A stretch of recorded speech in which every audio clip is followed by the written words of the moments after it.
Welcome to Dream by Design with Melissa Banks, where women share their dreams, struggles, and successes. How they were able to persevere despite the fear and create the life they want and deserve. If you're looking for inspiration to move you past where you normally would stop, then this is the show for you. Here's your host, Melissa Banks. Welcome to Dream by Design with Melissa Banks. I'm excited you could be with us today. I'm your host, Melissa Banks. Today, we have another amazing woman to share her journey with us and how she was able to keep going despite the circumstances. Today, we have Francesca Pace. Francesca is the owner, lead designer, and event planner of Forevermore Design, where they design, plan, and coordinate all types of events. Welcome, Francesca, to the show. Thank you for being here. For having me. Hello, everyone. Wow, awesome. But Francesca, when I was preparing for the show and kind of looking at your story, I noticed that you had a successful career doing something different when you got into the event planning industry. What led you to starting first of all, the interest in event planning, and what led you to starting your own event planning company? Yes. Well, prior to owning my business, I was actually a preschool teacher. That's what I went to college for, and it's definitely been something that I love to do. But along the way of doing that, I was also responsible for coordinating events at the preschool. So I did a lot for the corporate office that I worked at, and I'm Italian. We've grown up celebrating any events possible. So I was definitely inspired by my mom, who always had an eye for detail, and I had an opportunity that kind of fell in my lap. A good friend of mine's father, he had an event planning business for over 30 years, and he knew how much I was interested in helping him, and unfortunately passed away, and his children did not want to continue the business because they had other things going on. So they approached me and asked me if I wanted any part of the business. So it was something I wasn't fully prepared to do, but I just knew that it was my calling, and I just went for it. I took a leap of faith and did it. So I quit my job as a full-time teacher and assistant director of the daycare and jumped right in, and also was a new mom. Wow. So you took an opportunity that you weren't looking for, but you grabbed hold on it. And then sometimes when the decision to move forward is not clear, we hesitate and we're afraid. One of the things you mentioned was that being a woman in your family, staying at home, running a business was very uncommon for you guys. So that's another element that you had to push past in order to even say yes to the opportunity. So how does it feel now that you took that leap, you made that decision, you went against some of the norm in your family? So I'm imagining that was a little uncomfortable, and you're a wife and mom. So how does it feel to you now that you've been doing it for a little while and dealing with the building of the business? How do you feel now that you're in it and you're feeling it and you're doing something you love? Absolutely. Like you said, it was definitely out of the norm in my family. All of the women who are they're strong women, but they are known to be stay-home moms that support the family by taking care of the children and preparing dinner and all those things. So owning a business is not anything like anyone in my family. So I was extremely nervous, but where I am today, which is almost 3 years later, I feel so powerful. I feel so appreciative of everything that has come my way, but I know that it's because I didn't push aside my dreams. I let them come to the surface and say, I'm going to make it happen.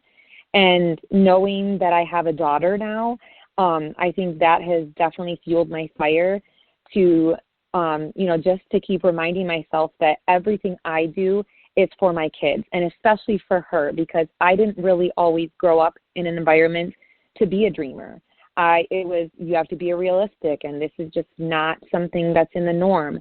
So the fact that I was able to overcome that and be in the present of doing that now, I just constantly feel the fire in me because I want to do this for my kids, specifically my daughter, to say, you're a woman and you can do it. Oh, that's awesome, Francesca. One of the things that you did mention was that when this opportunity came to you, you said yes to it. However, you didn't have the training or the expertise or really know a whole lot about the event industry. What steps did you take to get up to speed, to get the training and the skills that you needed in order to be successful in your business? Yeah, so I started the business in 2018, and I didn't really make it a priority. I kind of was a little nervous.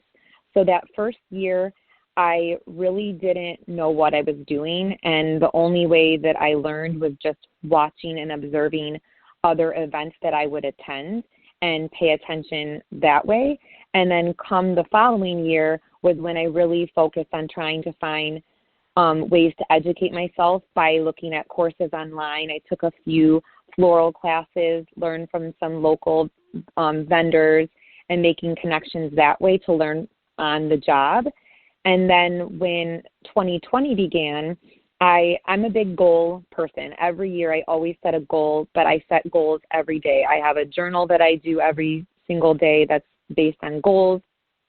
So my goal for 2020 was to really take my business to the next level. And obviously COVID happened. And instead of sitting there saying, oh, okay, I just got knocked down because I can't do these events, I just forced myself to do as much research as possible. And I came across Create Your Dream on Facebook with David Totera. And from there, I just met a whole group of people that were in the industry. So I learned from them. And of course, I learned from David Totera, celebrity event planner himself, along with everyone in the Event Planners Association.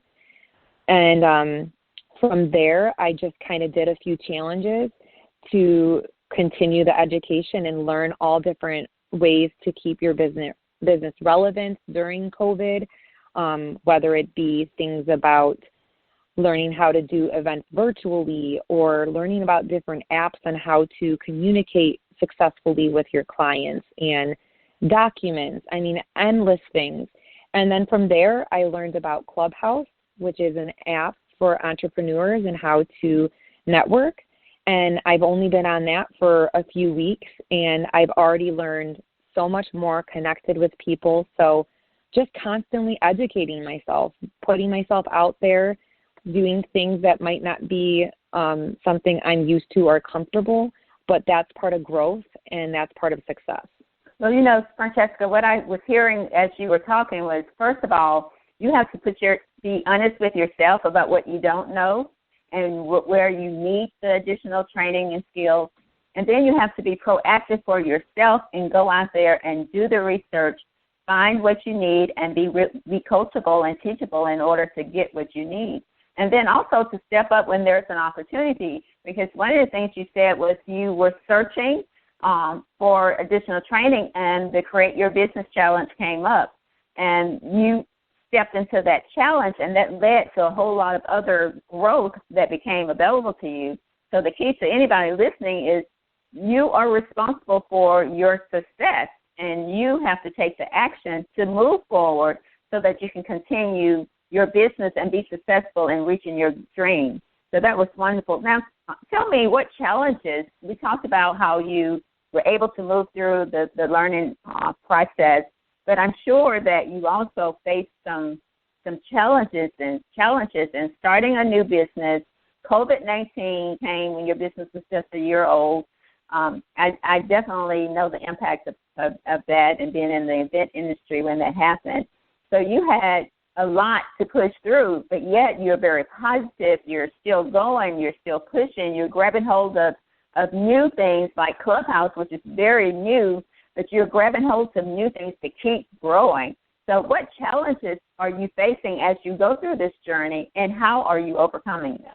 Yeah, great question. I mean, I think that with every state, there's different regulations. So here in Michigan, where I'm based out of, our governor has switched a lot of things. 1 minute we are able to have venues with, 100 people to 200 people, and the next minute it's completely shut down.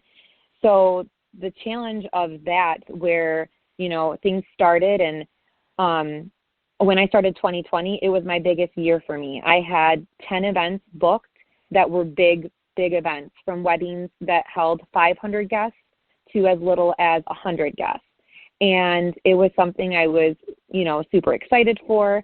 And obviously things shifted because of the regulations that were constantly changing. So having to smile on your face while trying to keep your bride and groom, specifically for weddings, feeling at peace and feeling, still happy in a situation that just is not always exciting. So the challenge of learning how to navigate through that, learning how to communicate with your clients in a situation you couldn't really fully prepare for. So that was very, very big for me. I think the other thing is having it just be like a constant. I had a few brides that we postponed the wedding to a few months later, and then it came to, another few months later. Then it was, okay, well, we're pushing it to 2021. And then, just the constant postponing can be stressful on your clients, but it's so important to just believe in your heart that things are going to work out. And it's a challenge that I had to learn how to change my mindset. And that's what 2020 taught me, was that I need to think outside of the box, and I need to make sure that I am very cautious in the way that I communicate with my clients, because this is an unforeseen circumstance. And in the end, their celebrations are still important, and just being able to work through that. So it definitely can be stressful, especially being a mom with 2 kids who, on top of my business challenges, now we had the education system being challenged, and suddenly I'm a stay-home full-time teacher to a kindergartner and a preschool student, and also trying to, continue my business and have to just shift completely with my scheduling. So what I hear you saying is how important it is to be able to shift your thought process. And many people have heard me say this many times. Everything starts with the thought. What's in your mind, how you're looking at it. So what you were just sharing shows that to be true, because your mindset had to change and adapt to your year not looking like you planned, to your kids' year not looking like they planned, but also still being able to communicate with your clients, keep them motivated, and keep learning yourself because you have a new business. So the key to all of it was having the mindset to do that. One of the things that you stated was that 2020 was your most challenging year, but also your most rewarding year of your business. What do you mean by that? Well, definitely the challenges, like I just mentioned, but it was so rewarding because in my heart, I have truly felt myself. I have never been able to dig deeper. When you're put in situations that you're not expected, you just find your real, raw, authentic self, and you figure it out. And that's what I did in 2020, is I was able to really hold myself accountable to the things that I said that I was going to do, because I was given the opportunity to be able to do that. I mean, now there wasn't as much time. For example, the summertime of 2020, I didn't have really any events go on because we had the regulations change on us again, and my kids were out of school. So I had a lot of time to myself, and that was where I made that major shift in my mindset. And because of that, I am so forever grateful. I spiritually, with my beliefs and with my Lord, and how I just have made that not only change with myself, but everybody around me. Everybody around me has continuously said what a positive change they've seen, and how I bring inspiration to them. And my marriage, I mean, I always thought my marriage was great, but it really elevated, and we grew closer in a very hard time. So just being able to see the growth and change, it's insane. It's crazy when I think of who I was at the beginning of 2020 and who I am at the end of 2020. I was my real self at the end of 2020, and that is the greatest greatest feelings. That's why I have such success in 2020. Wow, that's awesome. If you just joined us, you're listening to Dream by Design with Melissa Banks. Today, our guest is event planner Francesca Pace. Now, Francesca, I know that you think really positive and you're really pushing through. You had to push through a lot of things. So if you wanted to give someone some advice in this industry that was thinking about jumping in, even in the middle of what we're going through right now, what would be some advice that you would give them? Yeah, when it comes to giving advice to someone that would jump in to this industry of event planning, even during COVID, I would definitely say that really plan things out. Don't just feel like you have to rush into it. Make it a success by taking your time and planning everything. If you're in the industry of wanting to be an event planner, then that means you most likely have the skills of being a planner, so you're already thinking about those things. So be strategic in your things, such as, your name. That was my biggest thing, is the business name. I always knew what I wanted my business name to be, Forevermore Design, but my vision of my logo, I felt so pressured that I needed to just hurry up and come up with something. And I didn't really consider all the things that you use your logo for. So if I had to start over, that would be the first thing I would have done, because I think about where you place your logo on, with advertisements and with things on social media. So that would be, one big thing. And always believe in yourself. So if you have a real passion to do this, do it. Don't talk yourself out of it. Just try it and do it. And by connecting with local vendors, like I mentioned before, that was huge for me, because not only am I making those connections that will help me in my business, it also helps me be able to see how they handle things and how I was able to then have that first initial client meeting. And I felt powerful. I felt confident, even though I really had never done an event before. They didn't know that, because I was confident and I was able to speak of those vendors that I already made those connections with ahead of time. So lead with confidence and continue to dream and make those dreams come true. Don't talk yourself out of anything, because you can make it. Awesome. Now I want to backtrack a little bit, because you did mention earlier when we first started talking about the Create Your Business Challenge that you signed up for that had such an impact on where you went from there. I do know that you were the second ever scholarship winner to be mentored by David Cetera for 1 year. So how exciting was that, and how did that even happen? Oh, my gosh, yes. As you said those words, it gave me chills, still to this day. Yes, I was in the Create Your Dream. I just did the work. It was all every day for 5 days. There were different guest speakers that were giving information. Of course, David Cetera and his husband, Joey, were also there to give us feedback on specific topics. And then we had bonus classes as well. And so I did the work. They always gave homework assignments every day. And I was very, I'm a very talkative person. So even through social media, I always found myself engaging with other people on the Facebook page. So at the end of Challenge 2, there was a graduation celebration, and it was with David and the team.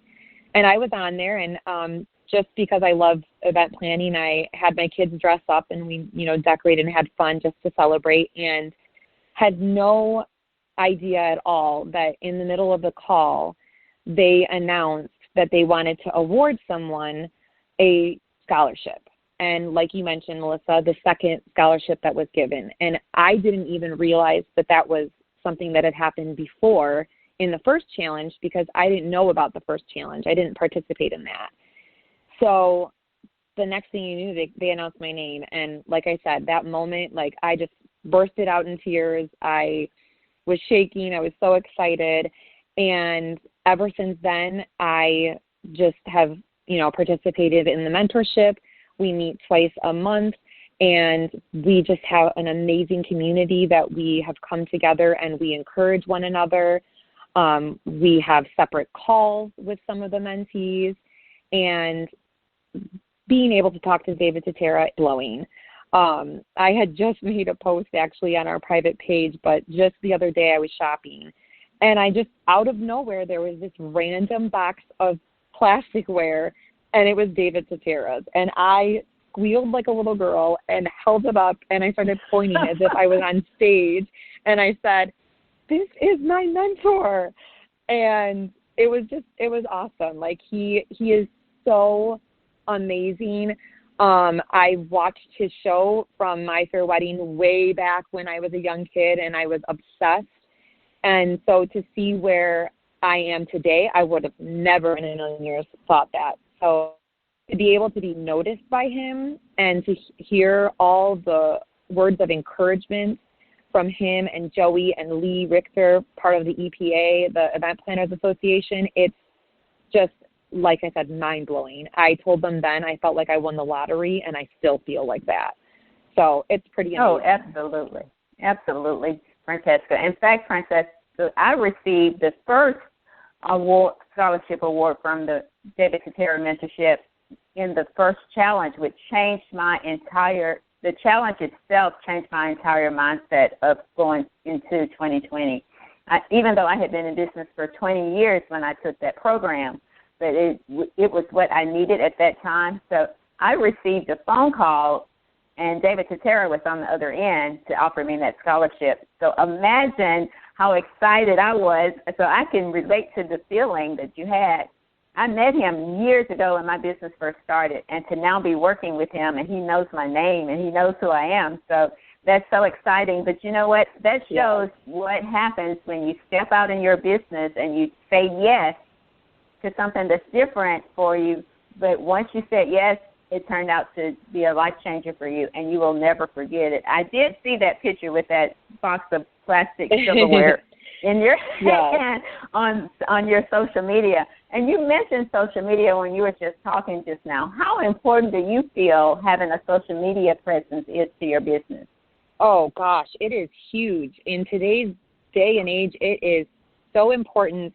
That is probably, I would confidently say that is 90% of my business because of social media. I have an Instagram page. I have a Facebook page.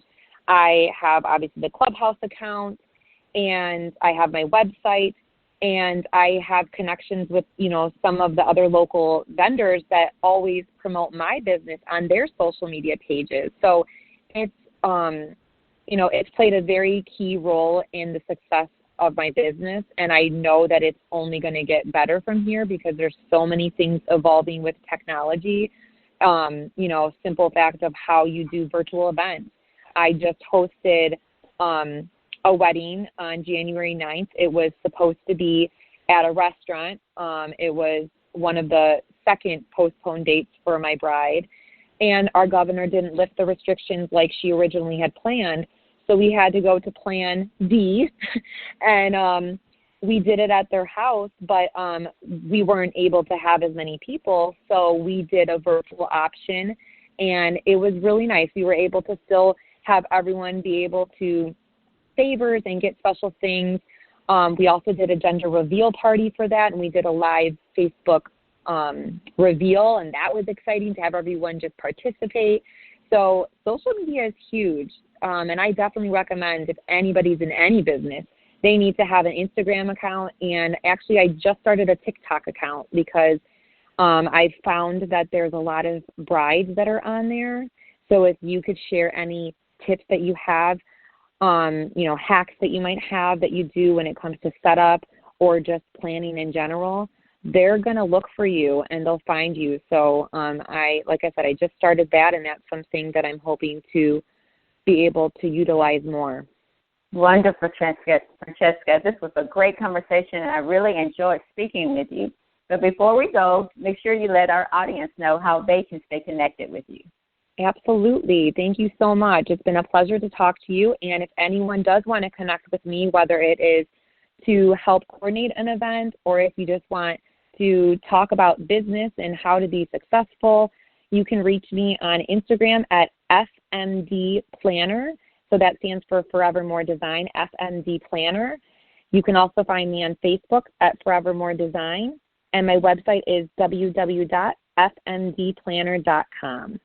Thank you to our guests for being here today, and thank you, our audience, for tuning in to today's edition of Dream by Design. I'm your host, Melissa Banks, saying, all your dreams are possible. Believe in yourself, work hard, and don't quit. Until next time, thank you for choosing Dream by Design with Melissa Banks.